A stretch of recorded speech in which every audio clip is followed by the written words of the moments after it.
Alright, welcome back to another unboxing video. I picked up one of these motherboards off of AliExpress. So if you're a tinkerer like I am, you're probably very familiar with these types of motherboards. These are the motherboards that come out of China that are recycled. They use recycled chipsets, and typically what they'll do is they'll take old chipsets off of office PCs and repurpose them to work with processors that are still useful, like X79 and X79 series processors, even though that's not the exact chipset that they use. Those are the types of CPUs that you can expect. So I bought one, and I wanted to unbox it here. This is going to be part of another project that will be in a future video, so be sure to stay tuned. But let's go ahead and take a look at the motherboard. So one of the things that was initially very striking about this motherboard is that it actually doesn't have a brand name. As you can see on the box, all it says is Gaming Motherboard, Premium Quality, Professional Service Guaranteed. That's all you get. That's all it says. It just says the same thing here on the back. It's just it's so generic. We do get a little bit more information here. It just says the company name, Shenzhen Jingsha Technology, with their address in China and a website and hotline, but there's no brand. There's no brand name of the motherboard, unless the name of the company is the brand name. I don't know, but let's go ahead and open it up and take a look at what we got here. So as you can see, it's pretty small. It's a mini ITX motherboard. So I wanted to get a mini ITX board for this project, like I said, but they are, if you're working with especially newer chips, the mini ITX boards actually cost kind of a premium just because there's a lot more the design work that goes into them, and they're pretty feature rich for what they are. So I wanted to get one that was pretty cheap and affordable, and these were the cheapest. This board cost me $35, so it was pretty cheap, pretty affordable. Let's look at what comes in the box. First off, we have a SATA cable to connect a hard drive or SATA SSD to. Got our I/O shield, of course. And then this is neat. We have RAM. Now, I actually didn't think that I did this. I thought I just bought the motherboard, but either I was wrong and I bought the bundle, or they just included it. But yeah, they a lot of these motherboards, these Chinese recycled motherboards, they will actually include bundle options for you. So what you can do is you can actually buy the motherboard, and what they will do is they will package in a CPU and some RAM that is guaranteed to work with the particular motherboard. So that's pretty cool. I think I might have actually bought the bundle because I don't think I have any DDR3, or at least not ECC DDR3, that I can use for this board. So I think that might be the case. But yeah, so opening it up here, damn it. Alright, so, what do we... Oh my god. Worse than Linus dropping shit. Alright, so, let's see here. What do we have here? So, we have here... these look to be Kingston sticks, and these are Kingston chips on these sticks. So, that's pretty cool. You might notice this is actually registered ECC RAM. In the middle here, we have our little controller chip for our ECC parity data. And then it's just normal Kingston chips. So 16 gigs of it is what came with it for the price.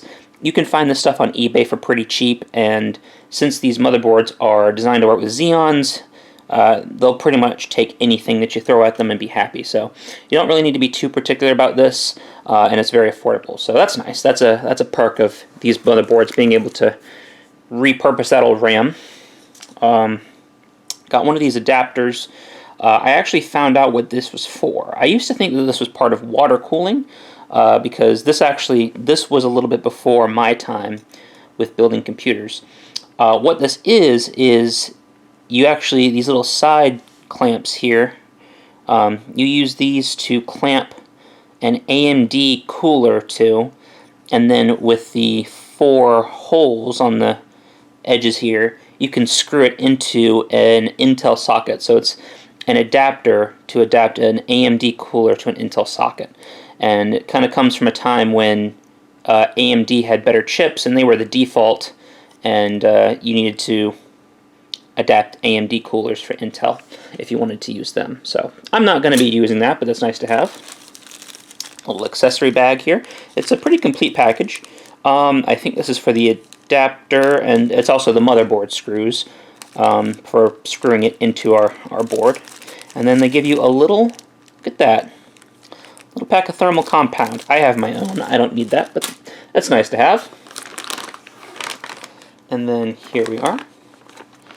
The motherboard itself. It has some styrofoam on the back just to keep the back of it safe. Make sure it doesn't get bumped or jostled around at all, so that's nice. Comes in an anti-static bag, which is nice. And here we go. And it's pretty clean. So the chip that they put in here was an E5 2650 V2, clocked at 2.6 gigahertz. Now, I actually bought a chip on eBay. So this is the 2650 V2. I have here a 1650 V2. Now, the 2650 V2 clocked at 2.6 gigahertz. This is clocked at 3.5. So this is actually kind of a cool little history lesson for you. The 2000 series chips, these were intended for servers, and that's why they're clocked so low, because they're designed to be more power efficient for server use, right? But the 1600 series that I have right here, these were designed for workstations. These are designed to be single socket, and these were designed for actual getting work done. That's why they're clocked higher, almost a whole gigahertz higher than this one. So I want to replace it with this one. It'll offer a little bit better gaming performance, I think. I know gigahertz isn't everything when it comes to gaming, but hey, every little bit helps, right? So yeah, but they just threw this in here for free because this CPU is realistically worth probably about $10. That's what I paid for this guy right here. So these old Xeons, they don't hold their value worth a damn, but in terms of getting a lot of cores for cheap, they are a fantastic option. So yeah, but at least we know that it's going to work with that. And since these are both V2 chips that are the exact same SKU, it's just this one's 1600, that's 2600, I'm almost positive that they're going to work with each other. The 2000 series also, I think, one thing that's interesting to note is that they had what was called a QPI link. It stands for, let's see, it's Intel Quick Pass Interconnect, I think. Or Intel Quick Pass Interface. Is it interface or interconnect? One of those things. But basically what that was is it's a little communication protocol bus built into the chip itself, and what it essentially allows you to do is to have multiple sockets connected to each other. So like I think this is an 8-core chip. So what you could do is, since this has an interconnect in it, you can have 2 sockets connected to each other, and you would have 16 cores in one system with 2 sockets. And I think that the benefit of that is you can actually like switch processes between the CPUs, or whatever the benefit is of having multiple, obviously more cores, but there's more to it than that. So one of the things about having multiple sockets, I don't know if newer processors are able to do this, but I do know that for these older ones, I don't believe that the CPU could access the other CPU's RAM. I believe that the RAM was independent per CPU. So like, let's say you had 32 gigs on this one, 32 gigs on a second one. I don't think this could grab stuff out of the first one's RAM. I mean, you definitely have 64 gigs to work with, but I think it is divided out per CPU. So that's something to consider. Not really necessary for gamers, of course, but I just think that stuff's kind of interesting to look at. Alright, so let's take a look at the motherboard itself. So we have 4 RAM slots for a mini ITX board, which is pretty cool. In terms of our power, so we have our 8-pin EPS for our CPU, 24-pin for the rest of the board, of course. We actually have, there's a surprising amount of connectivity for an ITX board here. 4 SATA connectors, a This says CPU fan. That's, I mean, yeah, I guess it wouldn't go anywhere else, but wow, that's pretty far away for the CPU fan right here.